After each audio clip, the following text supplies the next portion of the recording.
bit of an echoey room, bit of an empty shelf. A little bit like Liverpool's trophy cabinet this year. They've been beaten by Brighton, and it's a massive result, that, isn't it, for Brighton? Absolutely fantastic. They totally deserved it as well. I think this is the thing. We're going to talk about Liverpool and the crisis that they're in, and they are in a crisis. They're just not recognisable as the Liverpool that we know at the moment. But that is a fantastic result for Brighton. And I'm tired of sort of talking about results that Brighton win and then we talk about Chelsea in crisis, Liverpool in crisis. The reality is Brighton are a fantastic side. And it's such a shame as well because they're well coached. They were well coached by Potter. They're well coached by this new coach. They've got good players. But then you've got people like Trossard and Caicedo who just want more money and to go to a traditionally bigger club. But, the way Brighton are coached, the way they play, they want to be adding to that squad, not losing players, but I suppose that's life, isn't it? The reality is clubs such as Manchester United, Arsenal, Liverpool, Chelsea, they're bigger clubs. They can attract the bigger players. But anyway, look, it's Liverpool who are in crisis. I've just caught the end of the game there, and I'm not surprised. I'm just not surprised that Brighton won it. It was a bit of an odd game, a few lucky decisions for both teams, but ultimately Brighton in the end, I think they deserve to win it, and Liverpool just aren't right. I mean, I've kept saying all season I think they'll get top four, and I wouldn't rule them out of it, but logically I think you've got to acknowledge that is less likely than them not getting top four at the moment. They have the players, they have the history, they have the manager, they have the scope to do it, but they just don't have the belief, the rhythm, or the chemistry to do it. And no, it doesn't seem to change. I think we're waiting for it to change, and it's only a couple of weeks' time, and they're going to be playing Real Madrid, the Champions League holders in the Champions League, which is their last chance of a trophy, really. They're not going to win the Premier League. They're out the Carabao Cup, they're out the FA Cup, and you wouldn't fancy them to get anything out of Real Madrid. I mean, of course, they're always capable, and I suppose this is the point I'm labouring on about, is that I just think that what's changed at Liverpool, OK, Mane's gone, but they've still got Klopp, they've still got a lot of those players.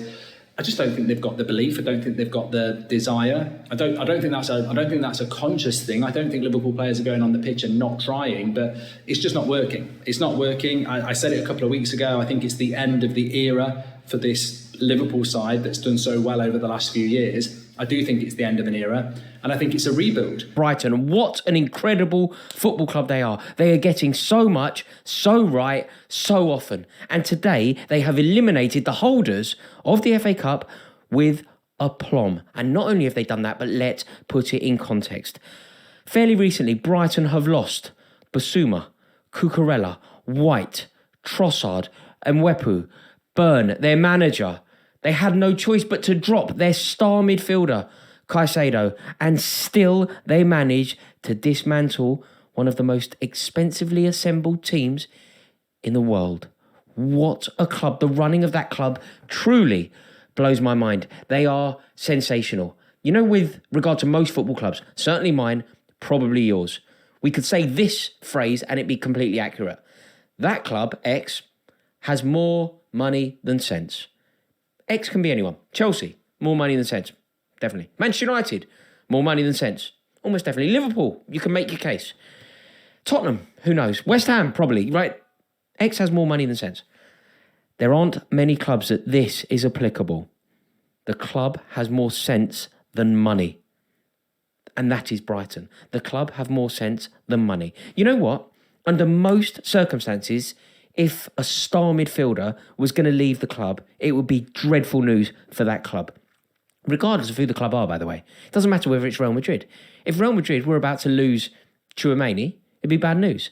If Manchester United were about to lose Casemiro, it'd be bad news. If Chelsea were about to lose... All right, it's different, but you know what I mean, right? You know, at Brighton, naturally, it should be bad news to lose their central midfielder. And losing Caicedo isn't something that they want to happen. But do you know the way I feel about it now? It will not matter.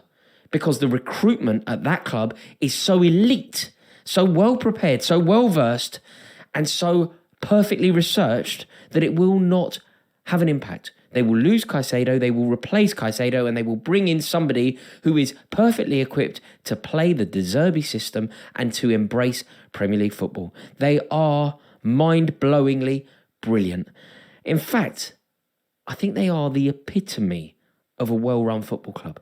Brighton end Liverpool's reign as FA Cup holders with a 2-1 victory at the Amex. Liverpool snatching defeat from the jaws of victory, or at least a replay with some questionable defending right at the end. I am, as always, going to take you through my thoughts on the game. I want to know your thoughts in the comment section. Who do you blame for the current slump at Liverpool? How can we put it right? Look, this one hurts. I'm not going to lie to you. I thought we played okay for periods during this game today. And I would love to sit here and want to blame our defence and midfield for another crappy performance. But in all honesty, I don't think they played that badly. We started off the game well. I thought we looked far sharper, far better than we did at the Amex previously. But if I'm going to label some frustration and some ire at anyone today, I'm going to aim it at the manager for today, because I don't understand some of those substitutions. And once again, whether we like to admit this or not, and I know it's a tricky subject, but Mohamed Salah was shocking again today. Invisible, devoid of confidence. However you want to disguise it, however you want to speak about it, whatever you want to use phrase-wise, work away. But I hope we all agree, he is not good enough at the minute. He wasn't the only one. I'm not trying to blame everything on Mo, but when you are hoping for a moment of magic like they got at the end from Mitoma, we hope, and we used to get those moments from Mo, but these days, since that new contract has been signed, those moments are few and far between, and we need to start figuring out why, because he was played for the entire game again today, had every opportunity to try and build some confidence and put it right, but ultimately we were blunt in attack again. Now, I know some people are going to want to have a go at Cody Gakpo, and I'm not going to stand for it today. I thought Cody Gakpo was excellent. I thought he defended excellently from the front. I thought he set the press at times, and I thought he worked really, really hard. So I don't want to read any comments about Gakpo, because you must have been watching the game if you didn't think he put in a decent shift today.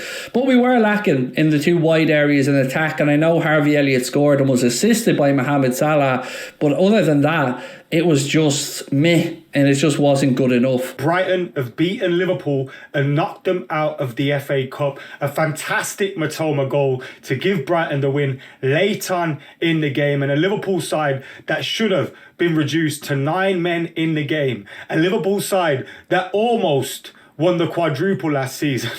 A Liverpool side that were the greatest Premier League team of all time, if you believe some people, are now dumped out of the League Cup, dumped out of the FA Cup, 9th in the Premier League, and with Real Madrid awaiting them in the Champions League. What the hell went wrong there, eh? I'm not quite sure, but it is beautiful to see. Jurgen Klopp absolutely raging again as Liverpool crash out to European and world giants Brighton in the FA Cup. And he's had a few interesting things to say, but let's check this one out, right? So, in the midst of him getting knocked out of the FA Cup, again, in our tight schedule, I'm not sure the FA Cup should have a weekend match day, but we have it. Is he complaining about having football matches on a weekend? I know he likes to have a whinge at stuff, but football matches at a weekend being an issue seems a whole new level of something to moan at, doesn't it?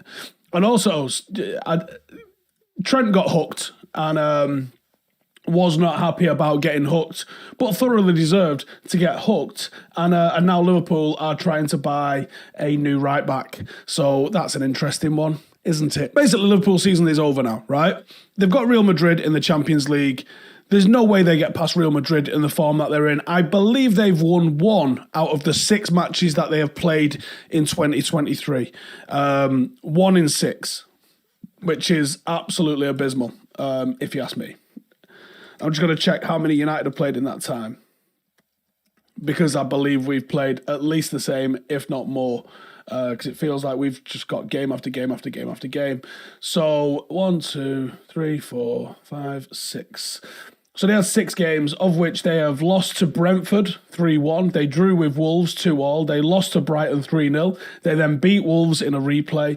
Then they drew with Chelsea and lost to Brighton. So the only team that they beat are Wolves. I'll remind you, Wolves basically rock bottom of the Premier League. And United have had, in the same time, it's got to be at least 6. It wouldn't surprise me if it was more. 1, 2, 3, 4, 5, 6, 7, 8. United have had 8 games. He's moaning about fixture congestion. He's played 2 less games than Manchester United. And I'd also like to bring to everyone's attention as well, the BBC. Not necessarily the bastion of all that is great and true in this country, but it's a good indicator of what everybody was thinking. They asked 23 of their pundits to pick their top 4 at the start of the season.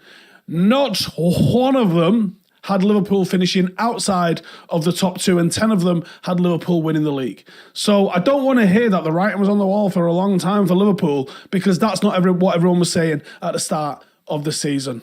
And Wolves were robbed as well. Thank you very much. And Mitoma wins it in the dying moments. Justice, really. Brighton, the better team. Brighton robbed of 2 red cards, clear red cards that Liverpool should have received during that game. Brighton, for me, played the better football. Brighton were the most aggressive team. Brighton had the best chances. The referee and VAR did their utmost best to keep Liverpool in this tie. A clear red card for Konate. Whether it's a second yellow or a straight red card, he should have been gone. Moments later, this disgusting tackle from Fabinho when he came on. And you're thinking, have they done it again? Has VAR saved Liverpool in the FA Cup? But there he is, the man of the moment, one of the most informed players in Premier League football, one of the best players currently on form in Europe. Mitoma gives Liverpool a hematoma with a sensational goal at the end. The dink, the twist, the silks, the skills, bang, and Liverpool Football Club are out, and your season is practically done. Your season is practically over, and it is January. I need your instant reaction to that, Liverpool fans. I need to know how you're feeling. No real aggression, no real control, no real chances outside of Mo Salah. We'll get onto him later. The fall off of Mo Salah this year has been massive, considering how well he started. But what a victory for Brighton. Never won a trophy in their career. This is the greatest Brighton team to ever exist. And they've lost Basuma. They've lost Potter. They've lost Trossard. And they're probably going to lose Caicedo at some point. And they're still beating the big boys. They're still delivering. They absolutely are. What an FA Cup tie. The most historic and beautiful football competition in the world. It never ceases to fail us. It never ceases to amaze us. And it never ceases to entertain us. But Brighton deserved it for me. Brighton, outright, the better team. They played the better football with lesser quality players across the park.